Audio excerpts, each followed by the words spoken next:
بسم اللہ الرحمن الرحیم۔ کتاب قصص القرآن، جلد سوم، پارٹ نمبر 22، پیج نمبر 237۔ اصحاب الاخدود یا قوم تبع، 525۔ اخدود، اصحاب اخدود اور قرآن حکیم۔ واقعہ کی تفصیلات، تنقید و تبصرہ، تبع عرب کی دو حکایتیں، چند تفسیری نکات، بصائر و عبر۔ اخدود، خد یا اخدود کے معنی گڑھے، کھائی اور خندق کے ہیں۔ یہ مفرد ہے اور اس کی جمع اخادید آتی ہے۔ چونکہ زیر بحث واقعہ میں کافر بادشاہ اور اس کے امراء و اعیان سلطنت نے خندقیں اور گڑھے کھدوا کر اور ان کے اندر آگ دہکا کر عیسائی مومنوں کو ان میں ڈال کر زندہ جلا دیا تھا، اس نسبت سے ان کافروں کو اصحاب اخدود کہا جاتا ہے۔ اصحاب اخدود اور قرآن حکیم۔ اصحاب اخدود کا تذکرہ قرآن حکیم میں سورہ بروج میں کیا گیا ہے اور اجمال و اختصار کے ساتھ صرف اسی قدر اکتفا کیا گیا ہے جو رشد و ہدایت کے لیے باعث موعظت و بصیرت ہے۔ وہ کہتا ہے کہ محمد صلی اللہ علیہ وسلم کی بعثت سے قبل ایک مقام پر حق و باطل کا معرکہ پیش آیا۔ ایک جانب خدا کے مومن بندے تھے جن کے پاس اگرچہ مادی قوت و طاقت نہیں تھی اور وہ اس لحاظ سے ضعیف و کمزور تھے، مگر ایمان اور حق و صداقت کی قوت اور خدا کے نام پر اثار و فداکاری کی طاقت کے مالک تھے۔ دوسری جانب میں ایمان باللہ اور قبول حق سے محرومی تھی، مگر مادی شوکت و سلطت اور قاہرانہ طاقت کی فراوانی تھی۔ ان حالات میں کافر و مشرک طاقت نے مومنوں کی ایمانی قوت اور قبول حق کی طاقت کو دعوت مبارزت دی کہ یا وہ ایمان باللہ کو ترک کر کے شرک و کفر پر واپس آ جائیں ورنہ دنیا سے فنا ہو جانے کے لیے تیار ہو جائیں۔ مومنین صادقین نے اس دعوت مبارزت چیلنج کو ایمانی جرأت کے ساتھ قبول کیا اور ایمان باللہ کی روشنی سے نکل کر شرک و کفر کی تاریکی میں داخل ہونے سے انکار کر دیا۔ یہ دیکھ کر کافر جماعت کی جانب سے حاکمانہ طاقت اور قاہرانہ جبروت کے ساتھ شہر کی مختلف حصوں میں خندقیں کھودی جا رہی ہیں، خندقوں کے اندر آگ دہک رہی ہے، شعلے بھڑک رہے ہیں، زمین کا اکثر حصہ کرۂ نار بنا ہوا ہے۔ اب مومن جماعت کے غیور اور فداکار انسان کشاں کشاں لائے جا رہے ہیں۔ وہ جگہ جگہ خندقوں کے دہانوں پر کھڑے کر دیے گئے ہیں۔ کفر و شرک اپنی مادی قوت کے بل پر کہہ رہا ہے یا تو مجھ کو قبول کرو ورنہ بھڑکتی ہوئی آگ اور دہکتے ہوئے گڑھوں کی نظر کر دیے جاؤ گے۔ یہ سن کر مومن جماعت کہتی ہے جہنم کے آگ کے مقابلے میں تمہارا آگ کا یہ عذاب ایک کھیل ہے، اس لیے ایمان باللہ جہنم کی آگ میں اس کے مقابلے میں بخوشی اس کو قبول کرتا ہے، مگر شرک و کفر کو ایک لمحہ کے لیے بھی برداشت نہیں کر سکتا۔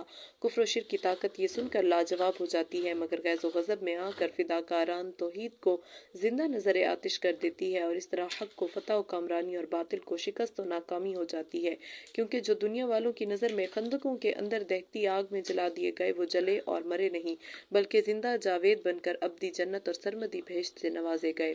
اور جو اپنی دنیاوی طاقت کے گھمنڈ پر نیکوکار انسانوں پر بجھ جانے اور فنا ہو جانے والی آگ دہکا رہے تھے، وہ ابدی اور دائمی آگ جہنم کے مستحق قرار پائے۔ انہوں نے دنیا میں آگ کی بھٹی روشن کی اور مومنین صادقین کو اس کا ایندھن بنایا۔ خدا تعالی نے عالم آخرت میں ایک ہولناک بھٹی جہنم روشن کر رکھی ہے جس کا ایندھن کافر و مشرک ہوں گے، جابر و ظالم ہوں گے۔ ان کی بھٹی کو باعجلت یا بدیر بجھ جانا فنا ہو جانا ہے، لیکن خدا کی دہکائی ہوئی بھٹی کو خلود اور ہمیشگی حاصل ہے، وہ نہ بجھے گی اور نہ فنا ہوگی۔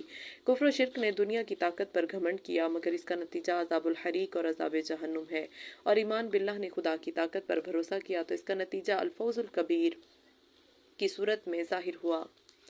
غرض سورہ بروج میں یہ واقعہ معجزانہ اسلوب بیان کے ساتھ اس طرح مذکور ہے: بسم اللہ الرحمن الرحیم، والسماء ذات البروج والیوم الموعود وشاہد ومشہود، قتل اصحاب الاخدود النار ذات الوقود اذ هم علیہا قعود وهم علی ما یفعلون بالمؤمنین شہود وما نقموا منهم الا ان یؤمنوا باللہ العزیز الحمید الذی له ملک السماوات والارض واللہ علی کل شیء شہید۔ ان الذین فتنوا المؤمنین والمؤمنات ثم لم يتوبوا فلهم عذاب جہنم ولهم عذاب الحریق۔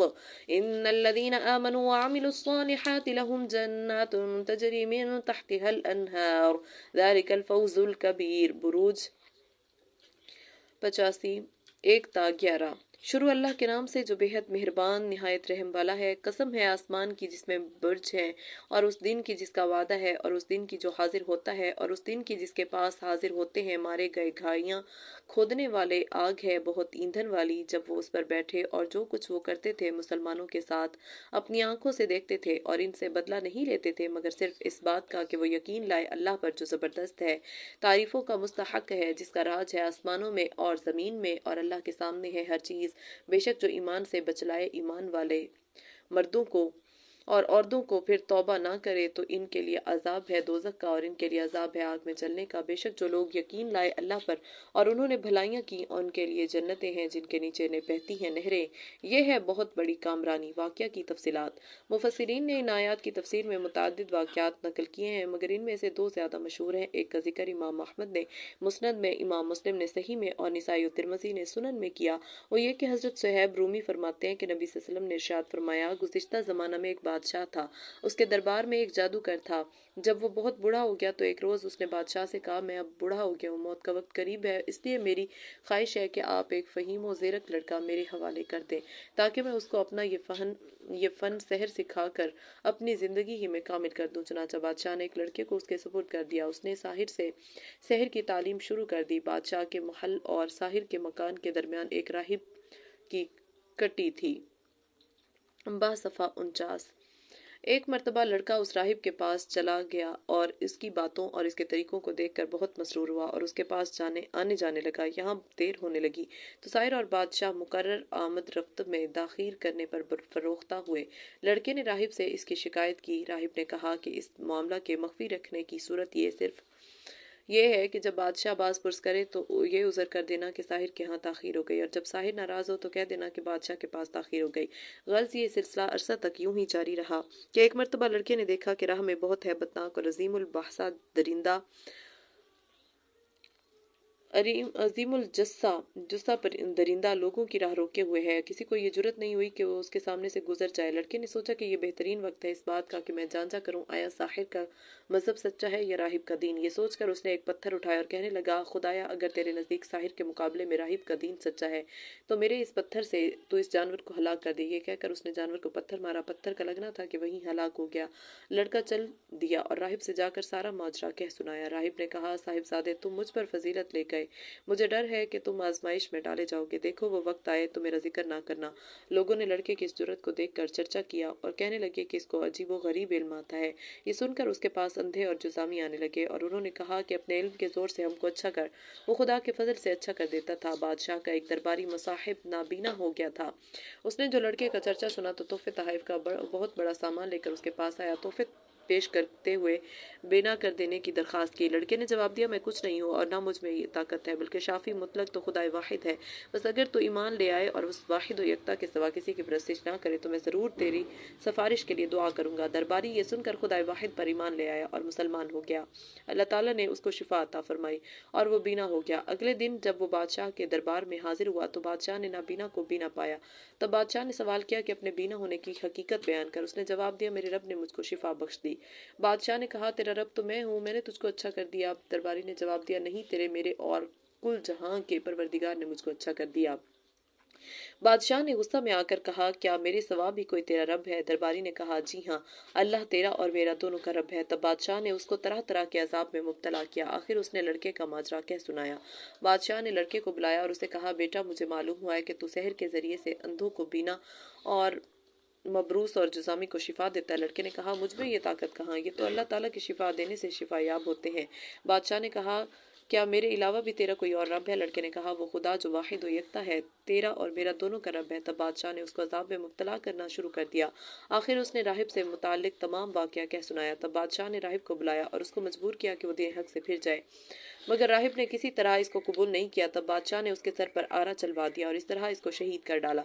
अब लड़के से कहा कि तू राहिब के दीन से फिर जा। लड़के ने भी साफ इनकार कर दिया। तो बादशाह ने हुक्म दिया कि इसको पहाड़ की चोटी पर ले जाकर वहां से गिरा दो कि पाश पाश हो जाए। जब सरकारी आदमी लड़के को पहाड़ पर लेकर चढ़े तो लड़के ने दुआ की, इलाही तू इन लोगों के मुकाबले में मेरे लिए काफी हो जा। चुनांचे उसी वक्त पहाड़ पर जलजला आ गया और सरकारी आदमी गिर कर हलाक हो गया। लड़का सही सालिम बचकर बादशाह के सामने हाजिर हो गया। बादशाह ने देखा तो कहा कि तेरे साथ वाले कहाँ हैं?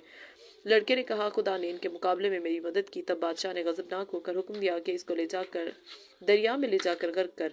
दो सरकारी आदमी जब इसको दरिया के बीच में लेकर पहुंचे तो लड़के ने फिर वही दुआ की, खुदाया इनसे मुझको निजात दे। फौरन ही दरिया में जोश आया, वो सब गर्क हो गया। लड़का फिर बचकर आ गया, सही तंदुरुस्त बादशाह के सामने जा खड़ा हुआ। बादशाह ने फिर सवाल किया, लड़के ने फिर वही जवाब दिया और इस मर्तबा वो कहने लगा, बादशाह इस तरह तू हरगिज मुझ पर कामयाबी हासिल नहीं कर सकता, अलबत्ता जो तरकीब मैं बताऊं अगर इसको इख्तियार करे तो बेशक तू मुझको कत्ल कर सकता है। बादशाह ने लड़के से वो तरकीब दरियाफ्त की।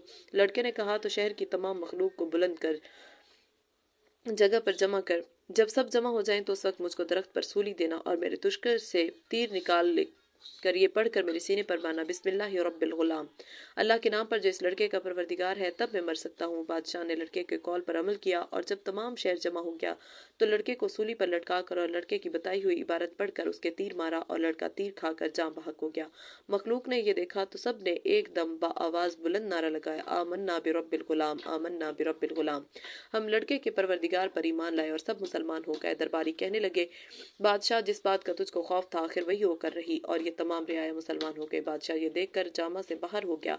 उसने हुक्म दिया कि शहर के हर एक मोहल्ला गली कूचा में खदके खोदो और इनमें खूब आग दहकाओ। फिर मोहल्ला के लोगों को जमा करो और इनसे कहो कि वो इस दीन से बाज आ जाएं। जो बाज आ जाए उसको छोड़ दो और जो इनकार करता जाए उसको दहकती हुई आग में डालते जाओ। लोग चौक दर चौक जमा होते थे, दीन हक से बाज न रहने का इकरार करते और दहकती आग में बखुशी डाले जाते थे। इस जां गुसल और हौलनाक नज़ारा को बादशाह और इसके मुसाहिबीन मसरत के साथ देखे जा रहे थे कि एक औरत लाई गई जिसकी गोद में शीरख्वार बच्चा था। औरत बच्चा की मोहब्बत में झिझकी। फौरन बच्चा ने कहा, माँ सब्र से काम ले, बेखौफ खंदक में कूद जा, इसलिए कि बिलाशुबा तो हक पर है और ये जालिम बातिल पर है। इल्म निसाई, तिरमिज़ी, मुस्नद अहमद। और दूसरा वाक़या साहिब सीरत मोहम्मद इब्न इसहाक ने बसिलसिला सनद मोहम्मद इब्न काब से नकल किया है। वो फरमाते हैं कि शाम और हिजाज के दरमियान जो बस्ती नजरान के नाम से मशहूर है, इसके बाशिंदे बहुत बुत परस्त और मुशरिक थे और इनके करीब की आबादी में एक साहिर रहता और वह नजरान के लड़कों को सहर की तालीम दिया करता था। कुछ अरसे बाद नजरान और साहिर की बस्ती के दरमियान एक राहिब आकर खैमा जन हुआ। वहाब बिन मुनब्बा कहते हैं कि उसका नाम फैमून था। नजरान के जो लड़के साहिर से सहर की तालीम हासिल किया करते थे उनमें एक लड़का अब्दुल्ला बिन तामर भी था। एक रोज अब्दुल्ला राहिब के खेमे में चला गया। राहिब नमाज में मशगूल था। अब्दुल्ला को राहिब की नमाज और तरीके इबादत बहुत पसंद आया और इसके पास आने जाने लगा और इससे इसके दीन को सीखना शुरू कर दिया और ईमान ले आया और राहिब से सच्ची मसीहियत की तालीम हासिल करके आहिस्ता आहिस्ता आलिम दीन बन गया। अब उसने राहिब से ये इसरार किया कि मुझको इसमें आज़म के मुतालिक कुछ बताइए, मगर राहिब ये कहकर टालता रहा कि बरादर ज़ादा, मुझे ये खौफ है कि तू इसको बर्दाश्त ना कर सकेगा क्योंकि मैं तुझको कमज़ोर पाता हूँ। लड़का खामोश हो गया। यहाँ तो ये सिलसिला जारी था और इधर अब्दुल्ला का बाप तामर ये समझता रहा कि मेरा लड़का साहिर से सहर सीख रहा है। कुछ दिन खामोश रहकर लड़के से सब्र ना हो सका। उसने यकीन कर लिया कि राहिब बुखल कर रहा है और बताना नहीं चाहता। ये सोचकर उसने तीरों का मुट्ठा लिया और हर एक तीर पर खुदा का एक एक नाम लिखा। फिर आग रोशन की और एक एक तीर को उसमें डालना शुरू किया। तीर आहिस्ता आहिस्ता आग की नजर होते रहे और जलते रहे, मगर एक तीर जब आग में पहुंचा तो फौरन उछलकर दूर जा गिरा। लड़का समझ गया कि इस तीर पर इसमें जात जिंदा है, ये इसमें आजम है और इसके बाद राहिब को सारा किस्सा सुनाया। राहिब ने सुना तो अब्दुल्ला को नसीहत की कि इसकी हिफाजत के साथ अपने पास रखना। अब्दुल्ला ने इसको दीन हक की तबलीग का जरिया बना लिया। वो जिसको किसी को मरीज पाता तो उसे कहता कि अगर खुदाए वाहिद पर ईमान ले आए, मोमिन बन जाए, तो मैं तेरे लिए अल्लाह से दुआ करूं कि वो तुझको तंदुरुस्त कर दे। और जब वो शख्स सच्चे दिल से ईमान ले आता तो ये दुआ करता और मरीज चंगा हो जाता। शुदा ये बात नजरान के बादशाह तक पहुंची। उसने लड़के को बुलाया और कहा कि तूने मेरी ममलिकत में फसाद मचाया, मेरे और मेरे बाप दादा के दीन की मुखालफत शुरू कर दी, इसलिए अब तेरी सजा ये है कि तुझको कत्ल कर दिया जाए। लड़का कहने लगा, बादशाह मेरा कत्ल तेरी कुदरत से बाहर है। बादशाह ने गजबनाक होकर हुक्म दिया कि इसको पहाड़ की चोटी से गिरा दो। सरकारी आदमियों ने इसको पहाड़ की चोटी से गिरा दिया, मगर कुदरत इलाही ने इसको सही सालिम रखा और वो बादशाह के पास वापस आ गया। अब बादशाह ने हुक्म दिया कि इसको दरिया में ले जाकर गर्क कर दो, लेकिन वो दरिया में फेंक दिए जाने के बावजूद गर्क ना हुआ और इसको मुतलक कोई गजिन नहीं पहुंचा। तब लड़के ने बादशाह से कहा कि अगर तू वाकई मुझको कत्ल कर देना चाहता है तो इसकी सिर्फ एक ही सूरत है और वो ये है कि खुदाए वाहिद का नाम लेकर मुझ पर हमला कर तो मैं मारा जा सकता हूँ। बादशाह ने खुदाए वाहिद का नाम लेकर लड़के पर हमला किया तो लड़का जाँ बहक हो गया, मगर साथ ही अजाब الہی نے بادشاہ کو بھی اسی جگہ ہلاک کر دیا۔ اہل شہر نے جب لڑکے اور بادشاہ کے درمیان جنگ کا یہ نظارہ دیکھا تو وہ سب صدق کے دل سے خدائے واحد پر ایمان لے آئے اور مشرف با اسلام ہو گئے، اور انہوں نے سچائی کے ساتھ حضرت عیسیٰ اور انجیل کے احکام کی پیروی کو اپنا دین بنا لیا۔ چنانچہ نجران میں نصرانیت کے حقیقی اور سچے دین کی بنیاد اسی واقعہ سے پڑی۔ نجران میں عیسائیت کی ترویج اور لڑکے اور راہب کے واقعہ کا تذکرہ یہودی المذہب شاہ یمن ذو نواس تک بھی پہنچا۔ اس نے سنا تو سخت اشتعال میں آ گیا اور لشکر جرار لے کر نجران پہنچا۔ تمام شہر میں منادی کرا دی کہ کوئی شخص عیسائیت پر قائم نہیں رہ سکتا، یا تو وہ یہودیت قبول کرے ورنہ مرنے کے لیے تیار ہو جائے۔ اہل نجران قلب میں عیسائیت اس درجہ گھر کر چکی تھی کہ انہوں نے مر جانا قبول کیا مگر عیسائیت سے منہ نہ موڑا۔ ذو نواس نے یہ دیکھا تو غیظ و غضب میں آ گیا اور حکم دیا کہ شہر کی گلیوں اور شاہراہوں میں خندقیں اور کھائیاں کھودی جائیں اور ان میں آگ دہکائی جائے۔ جب لشکریوں نے تعمیل کر دی تو اس نے شہریوں کو جمع کر کے حکم دیا کہ جو شخص یہودیت قبول کرنے سے انکار کرتا جائے، مرد ہو یا عورت یا بچہ، اس کو زندہ آگ میں ڈال دو۔ چنانچہ اس کے حکم کے مطابق 20,000 کے قریب مظلوم انسانوں کو جام شہادت پینا پڑا۔ یہی وہ واقعہ ہے جس کا ذکر اللہ تعالیٰ نے سورہ بروج میں کیا ہے۔ اس واقعہ کو نقل کرنے کے بعد ابن اسحاق کہتا ہے کہ ذو نواس یمن کا بادشاہ ہے۔ اس کا اصل نام زرع تھا مگر سریر آرائے سلطنت ہونے کے بعد یوسف ذو نواس کے نام سے شہرت پائی۔ اس کے باپ کا نام طبان اسعد تھا اور ابو کرب کنیت رکھتا تھا۔ یمن کے ان بادشاہوں کا لقب تبا تھا، اس لیے کتب تاریخ میں یہ خاندان تبابیہ یمن کہلاتا ہے۔ ابو کرب وہ پہلا تبا ہے جس نے بت پرستی چھوڑ کر یہودیت کو قبول کر لیا تھا۔ اس نے مدینہ پر حملہ کر کے اس پر قبضہ کر لیا تھا مگر بنی قریظہ کے 2 یہودی علماء کی تلقین پر سچے دین موسوی کو قبول کر کے مدینہ سے واپس چلا آیا۔ پھر مکہ معظمہ پہنچ کر کعبہ پر غلاف چڑھایا اور دونوں یہودی علماء کو یمن ساتھ لے آیا۔ انہوں نے یمن میں یہودیت کی تبلیغ کی اور آہستہ آہستہ اہل یمن نے یہودیت قبول کر لی۔ الحاصل ذو نواس نے ایک دن میں نجران کے 20,000 حق پرست انسانوں کو شہید کر دیا مگر ان میں سے ایک شخص 2 سال بعد کسی طرح جان بچا کر نکل بھاگا اور شام میں مقیم قیصر روم کے دربار میں پہنچ کر نجران کے حادثہ کی ہوش ربا داستان کہہ سنائی۔ احتجاج کیا۔ قیصر نے فوراً حبشہ کے بادشاہ نجاشی کو لکھا کہ وہ یمن پر حملہ کر کے ذو نواس سے اس کا انتقام لے۔ نجاشی نے اس پر چڑھائی کر دی اور تھوڑے ہی عرصہ بعد اس کو شکست دے کر تمام یمن پر قبضہ کر لیا۔ ذو نواس نے دریقہ کے راستہ فرار ہونے کی کوشش کی مگر غرق ہو گیا اور اس طرح تقریباً 70 سال تک یمن نصارہ کے زیر حکومت رہا۔ اس کے بعد حمیری خاندان کے ایک رئیس سیف بن ذی یزن نے کوشش کی کہ اپنے خاندان کے زیر نگین ملک پر دوبارہ قبضہ کرے۔ چنانچہ اس سلسلہ میں اس نے کسریٰ فارس سے مدد طلب کی مگر کسریٰ نے حکم دیا کہ مملکت میں جس قدر بھی قیدی ہیں ان کو رہا کر کے اور ان کی فوج بنا کر سیف بن ذی یزن کی مدد کی جائے، اور سیف نے 700 ایرانی اور باقی اپنی فوج کی مدد سے یمن پر حملہ کیا اور نصارہ کے ہاتھ سے یمن کو آزاد کرا لیا۔ تفسیر ابن کثیر جلد 4 صفحہ 494 495، بدایہ و نہایہ جلد 2 صفحہ 130 131۔ اس مقام پر یہ سوال پیدا ہوتا ہے کہ نجران کا بادشاہ بت پرست تھا، پس اگر عیسائی راہب کے ذریعہ نجران میں عیسائیت پھیل گئی تو ذو نواس کو جو کہ یہودی المذہب تھا اس درجہ طیش کیوں آیا؟ اس کا جواب یورپین مورخین یہ دیتے ہیں کہ جس زمانہ کا یہ واقعہ ہے اس وقت سیاسی اور تجارتی صورتحال ایسی بن گئی تھی کہ رومی عیسائی اور حبشی ایک فریق تھا اور حمیری یہودی ایرانی دوسرا فریق تھا اور دونوں میں زبردست رقابت قائم تھی۔ اس لیے ذو نواس نجران میں عیسائیت کو برداشت نہ کر سکا۔ ہم اس میں اس قدر اور اضافہ کرتے ہیں کہ تاریخ اس بات کو بھی ثابت کرتی ہے کہ حضرت عیسیٰ کے واقعہ صلیب کے اس نظریہ کی بنا پر جو یہودیوں اور عیسائیوں دونوں کے ہاں مسلمہ ہے، اس درجہ آپس میں عداوت اور بغض بڑھ گیا تھا کہ دونوں فریق بت پرستوں کی ترقی کو برداشت کر سکتے تھے لیکن ایک دوسرے کی مذہبی ترقی ان کے لیے ناقابل برداشت تھی، اور اس کا مظاہرہ اس درجہ نمایاں تھا کہ جب کبھی یہود کو موقع ملا ہے تو انہوں نے عیسائیوں پر محض مذہب کے نام پر سخت سے سخت مظالم روا رکھے ہیں۔ حکومت کے دباؤ سے زبردستی ان کو یہودی بنانے کی کوشش کی ہے، اور جب کبھی عیسائیوں کو موقع ہاتھ آیا ہے تو انہوں نے یہودیوں پر اسی طرح کے مظالم سے گریز نہیں کیا۔ پس نجران کا واقعہ ایسے زمانہ پیش آیا جبکہ مستعرہ بالا سیاسی اور تجارتی رقابت کی موجودگی میں رومی تاجر سواحل یمن تک پہنچتے اور مال تجارت کے ساتھ ساتھ عیسائیت کی تبلیغ کو بھی جاری رکھتے تھے۔ آہستہ آہستہ نتیجہ یہ نکلا کہ نجران جو ساحل یمن پر واقع تھا رومی تاجروں کا تجارتی اور تبلیغی مرکز بن گیا تھا۔ حمیری بادشاہ یہ دیکھتے تھے اور سخت برہم ہوتے تھے مگر صاف طور سے ظلم کرنے کا بہانہ ہاتھ نہیں آتا تھا कि हस्ब इत्तफाक राहिब और लड़के का ये वाक़या पेश आ गया और सुनवास ने जब ये देखा कि ये बात रियासत और तिजारत से गुजर कर मजहब तक पहुँच गई तो यहूदियत के रिवायती तासुब ने काबू से बाहर कर दिया और फिर जो कुछ पेश आया गुज़िश्ता सतूर में आप इसका मुतालिया कर चुके हैं।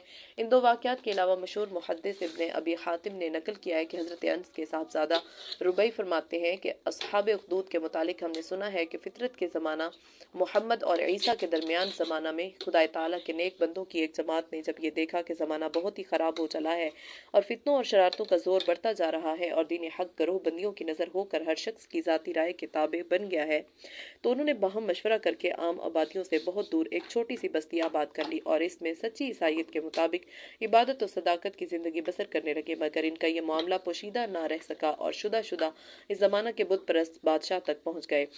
उसने आकर बस्ती का मुहासरा कर लिया और इनको तौहीद इलाही के खिलाफ बस बुत परस्ती पर मजबूर करने लगा, लेकिन इन हक परस्तों पर इसकी सख्तियों का मुतलक असर ना हुआ। उन्होंने शिर्क व बुत परस्ती से साफ इनकार कर दिया। तब बादशाह ने गजबनाक होकर खनके खुदवाने और इनमें आग दहकाने का हुक्म दिया। फिर जो शख्स बुत परस्ती से इनकार करता जाता था उसको आग में झोंक दिया जाता था। हक परस्त गिरोह के बुजुर्ग परवाना वार आग में कूद जाते थे और अपने बच्चों और नौजवानों को तसल्ली देते जाते थे कि आज का दिन खौफ खाने वाला दिन नहीं है, ये आग हमारे लिए जहन्नुम की आग से महफूज रहने का पेश खैमा है। चुनांचे तमाम हक परस्तों ने हक पर निसार हो जाना कबूल किया मगर शिर्क व बुत परस्ती पर आमादगी ज़ाहिर ना की। अल्लाह ताला ने दुनिया में भी इन पर अपना ये फजल फरमाया कि जब वो आग में डाले जाते तो आग तक पहुँचने और इसकी तकलीफ सहने से कबल ही इनकी रूह कब्ज कर ली जाती थी। मगर खंदक और खाइयों की आग इस दर्जा भड़क रही थी कि इन नेकोकार इंसानों को खा लेने के बाद भी ना बुझी और बेकाबू होकर कुछ इस तरह फैलती गई कि बुत परस्त जालिम बादशाह और इसके तमाम लश्करी सब के सब इसके अंदर घिर गए और जलकर वहीं खाक स्याह हो गए। कुरान अजीज की ये आयत कुतिला अस्हाबुल उखदूद अन्नारि ज़ातिल वक़ूद इस वाक़या का तज़किरा कर रही है। तफसीर इब्न कसीर जल्द 4 सफ़ा 493। हज़रत अली से नकूल है कि ये वाक़या फ़ारिस में पेश आया जब फ़ारिस के बादशाह ने दीन हक छोड़कर बातिल परस्ती इख्तियार कर ली और अपने महारिम माँ बहन बेटी वगैरह से निकाह करना जायज़ करार दे लिया। तो इनके बाज़ उलमा ने जो अभी तक दीन हक पर कायम थे बादशाह को इस बात से मना किया। बादशाह ने हक के सामने सर तस्लीम खम करने की बजाय गज़बनाक होकर ये हुक्म किया कि खाइयाँ खुदवाई जाएं। जो शख्स ने कहा महारिम को बातिल कहे उसको खाई में झोंक कर जिंदा जला दिया जाए। चुनांचे अहले हक की जमात नजर आतिश कर दी गई और पारसियों में आज तक निकाह महारिम को जायज़ समझा जा रहा है। तफसीर इब्न कसीर जल्द 4 सफ़ा 493। इंतकाद इन रिवायात के मफहूम और मकसद पर अगर नज़र की जाए और तफसीलात व जुज़ियात को नज़रअंदाज कर दिया जाए तो सबका हासिल एक ही निकलता है और वो ये कि गुज़िश्ता ज़माना में मुशरिक या यहूदी बादशाह ने एक हक परस्त और तौहीद इलाही से सरशार जमात को बुत परस्ती या बातिल परस्ती पर मजबूर किया और जब उन्होंने इसके मुतालबा को ठुकरा दिया और ईमान बिल्लाह और हक परस्ती को तर्क कर देने से इनकार कर दिया तो जालिम व जाबिर बादशाह ने इनको आग में झोंक कर जिंदा जला दिया। मगर नतीजा के एतबार से हक परस्त जमात के हिस्सा में अब्दी कामरानी और सरमदी फौज व फलाह आई और जालिम व बातिल कोश जमात दुनिया में भी खाइब व खासिर हुई और आखिरत में अब्दी जहन्नुम पाई। नीज़ अगर इस हकीकत पर गौर किया जाए कि नुज़ूल आयात व सुवर में असल शय मफ़हूम व मुराद है और शान नुज़ूल को सानवी और तारीखी हैसियत हासिल है जैसा कि हकीम उल-उम्मत शाह वलीउल्लाह ने अल-फौज़ुल कबीर में तसरीह फरमाई है, तो फिर बासानी ये कहा जा सकता है कि बाइख्तिलाफ़ ज़माना इस चरख नीली फार्म के नीचे ऐसे वाक़यात मुतादिद पेश आ चुके हैं जिनका जिक्र मुस्तौरा बाला रिवायात में किया गया है। चुनांचे ये भी एक मुस्तकिल वाक़या है जिसको मुस्लिम ने सही में और इमाम अहमद ने मुस्नद में नकल किया है और वो भी जिसको मोहम्मद इब्न इसहाक़ ने सीरत में बयान किया और वो भी जिसको इब्न कसीर ने बरिवायत हज़रत अली नकल किया है। बल्कि इब्न कसीर ने बहैसियत एक मुअर्रिख़ के ये साबित किया है कि बिलाशुबा इस नौइयत के वाक़यात मुतादिद पेश आ चुके हैं। वो तहरीर फरमाते हैं वक़द यहतमिलु अन्न ज़ालिका क़द वक़अ फ़िल आलम कसीरा कमा क़ाल इब्न अबी हातिम कानतिल उख़दूद फ़िल यमन ज़मान तुब्बा व फ़िल कुस्तुनतुनिया रुम्मान कुस्तुनतीना व फ़िल इराक़ी व फ़ी अर्ज़ बाबुल बख्त नसर अल्लज़ी सनअ सनम व अमर अन्नास अन यसजुदू व अमर अन्नास अन यसजुदू लह। तफ़सीर इब्न कसीर जिल्द 4 सूरह बुरूज। और ये मुमकिन है कि ऐसे वाक़यात आलम में बहुत हो गुजरे हैं। मसलन इब्न अबी हातिम का बयान है कि उखदूद का मामला एक तो यमन में तुबा के ज़माने में पेश आया, दूसरा कुस्तुनतीन के ज़माना में कुस्तुनतुनिया में, तीसरा इराक बाबुल में बख्त नसर के ज़माना में पेश आया जिसने एक बुत बना रखा था और वो लोगों को मजबूर करता था कि उसको सजदा करें और जो सजदा ना करता उसको आग में झोंक दिया जाता था। व अम मुक़ातिल क़ाल कानतिल उख़दूद सलासतुन वाहिदतुन बिनजरानी बिल यमन वल उख़रा बिश्शामी वल उख़रा बिफ़ारिसिन أحرقوا بالنار أما التي بالشام فهو انطنانوس الرومي وأما الذي بفارس فهو بخت نصر وأما التي بأرض العرب نجران فهو يوسف ذو نواس فأما التي بفارس والشام فلم ينزل الله تعالى فيهم قرآن وانزل فی التی کانت بنجران۔ تفسیر ابن کثیر جلد 4 سورہ بروج اور مقاتل فرماتے ہیں کہ حدود 3 واقع ہیں، ایک یمن عرب کے شہر نجران میں پیش آیا، دوسرا شام میں اور تیسرا فارس میں۔ ان واقعات میں مظلوموں کو دہتی آگ میں ڈالا گیا تھا، اور شام کا واقعہ انطنانوس رومی کے ہاتھوں پیش آیا اور فارس کا بخت نصر بنو کنت نظر کے ہاتھوں اور نجران کا واقعہ یوسف ذو نواس کے ہاتھوں پیش آیا، لیکن فارس اور شام کے واقعات کا ذکر قرآن میں نہیں ہے۔ البتہ نجران میں جو واقعہ پیش آیا اس کا ذکر قرآن میں کیا گیا ہے۔ شام و فارس کے واقعات میں شام کا واقعہ سے تو غالباً قسطنطین کا واقعہ مراد ہے۔ وہ یہ کہ جب قسطنطین بانی قسطنطنیہ نے عیسائی مذہب قبول کر لیا تو حضرت عیسیٰ کے دین حق کی بجائے مروجہ مسیحیت کو اپنا دین بنایا، توحید کی جگہ تثلیث کو عقیدہ کی بنیاد قرار دیا اور سخرا بیت المقدس سے منحرف کر کے مشرق کو قبلہ بنایا۔ تمام قلم رو میں منادی کر دی کہ آباء و اجداد کا دین چھوڑ کر دین مسیحی اختیار کرو، اور جو انکار کرے اس کو دہتی آگ میں جھونک دو۔ اوائل 6 صدی عیسوی میں ہزاروں انسان دہتی آگ میں جھونک دیے گئے۔ اور فارس کے واقعہ سے متعلق ابن کثیر نے ایک اسرائیلی روایت جو کہ دانیال نبی کے صحیفے میں بھی مذکور ہے یہ بیان کی ہے کہ عراق بابل میں بخت نصر نے سونے کا ایک بت بنوایا تھا اور تمام رعایا سے اس کو سجدہ کراتا تھا۔ سب نے سجدہ کیا لیکن دانیال اور ان کے رفقا نے سجدہ سے انکار کر دیا۔ تب بخت نصر نے خندق میں آگ دہکا کر اس میں ان سب کو دھکیل دیا، مگر وہ ان پر برد و سلام ہو گئی اور کوئی آنچ نہ آئی، اور جن 9 آدمیوں نے آگ کی بھٹی میں ان کو ڈالا تھا وہ جل کر خاک ہو گئے۔ بہرحال اگرچہ مستورہ بالا روایات بلکہ ان کے علاوہ اسی قسم کے اور واقعات اپنے مفہوم و مراد اور مقصد کے لحاظ سے سبھی سورہ بروج کی آیات زیر بحث کا مصداق بن سکتے ہیں، لیکن تاریخی اعتبار سے اگر یہی سوال کیا جائے کہ قرآن عزیز نے خصوصیت کے ساتھ کس واقعہ کا تذکرہ کیا ہے تو مشہور تابعی مقاتل کی عبارت سے یہ واضح ہوتا ہے کہ قرآن میں جس واقعہ کا ذکر کیا گیا ہے وہ نجران اور ذو نواس سے تعلق رکھتا ہے، اور یہی قول صحیح ہے، اور یہ اس لیے کہ مسلم اور مسند کی روایت کے تو کسی ایک جملہ سے بھی یہ ثابت نہیں ہوتا کہ نبی صلی اللہ علیہ وسلم نے اس واقعہ کو سورہ بروج کی آیات کی تفسیر کے سلسلہ میں بیان فرمایا۔ یہی وجہ ہے کہ امام مسلم نے اس روایت کو کتاب التفسیر میں نقل نہیں فرمایا۔ البتہ ترمذی نے ایک حسن غریب روایت میں ضرور اس واقعہ کو دوسرے واقعہ سے مربوط اس طرح بیان کیا ہے کہ گویا یہ سورہ بروج کی زیر بحث آیات کی تفسیر ہے، لیکن ابن کثیر فرماتے ہیں کہ ترمذی کی حدیث سے تو یہ بھی ثابت نہیں ہوتا کہ نبی صلی اللہ علیہ وسلم نے اس واقعہ کو بیان فرمایا ہے، بلکہ یہ قوی احتمال ہے کہ یہ واقعہ راوی حدیث حضرت صہیب رومی کا اپنی جانب سے بیان کردہ ہو، کیونکہ وہ اہل کتاب کے قصص و واقعات کے بہت بڑے عالم تھے۔ ترمذی کی حدیث کا ترجمہ یہ ہے: ایک مرتبہ نبی صلی اللہ علیہ وسلم عصر کی نماز سے فارغ ہوئے تو آپ نے لب مبارک کو اس طرح حرکت دی گویا کچھ بات فرمانا چاہتے ہیں مگر بیان نہ فرمائی۔ تب کسی نے عرض کیا کہ آپ کچھ ارشاد فرمانا چاہتے تھے مگر فرمایا نہیں، لبوں کو حرکت دیکھ کر رہ گئے۔ آپ نے ارشاد فرمایا کہ انبیاء سابقین میں سے ایک نبی اپنی امت کا حال دیکھ کر از راہ فخر کہنے لگے کہ ایسی امت کس نبی کی ہوگی، کون اس کے مقابلے میں اپنی امت پیش کر سکے گا۔ اللہ تعالیٰ کو ان کا یہ انداز پسند نہ آیا اور ان پر وحی نازل ہوئی کہ 2 باتوں میں سے ایک بات قبول کرو، یا امت پر مصیبت کا نزول ہو یا ان پر دشمن کا تسلط ہو۔ خدا کے نبی نے دشمن کے تسلط پر مصیبت کے نزول کو ترجیح دی، چنانچہ 70,000 کے قریب موت کی آغوش میں سلا دیے گئے۔ اس کے بعد روایت کے الفاظ یہ ہیں: وَكَانَ إِذَا حَدَّثَ بِهَذَا الْحَدِيثِ حَدَثَ بِهَذَا الْحَدِيثِ الْآخَرِ، اور جب وہ اس واقعہ کو بیان کیا کرتے تھے تو اس کے ساتھ ایک اور واقعہ سنایا کرتے تھے۔ یہ دوسرا واقعہ وہی ہے جو مسلم میں مذکور ہے۔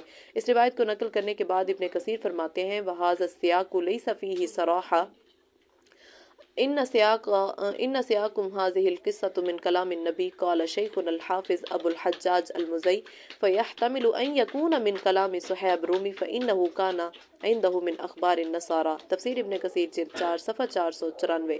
اور روایت کا یہ طریق بیان ہرگز اس کی صراحت نہیں کرتا کہ اس دوسرے واقعہ کا تذکرہ نبی صلی اللہ علیہ وسلم کی جانب سے کیا گیا۔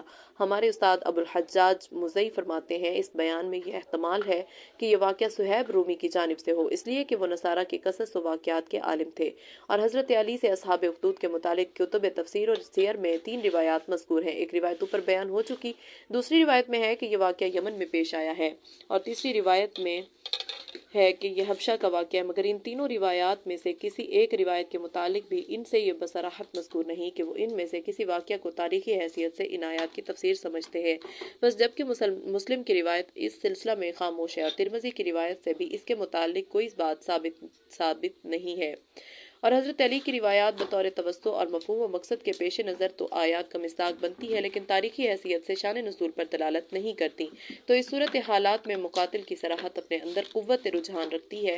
چنانچہ اہل تحقیق کا رجحان اسی جانب ہے کہ قرآن میں مذکورہ واقعہ ذو نواس سے ہی تعلق رکھتا ہے۔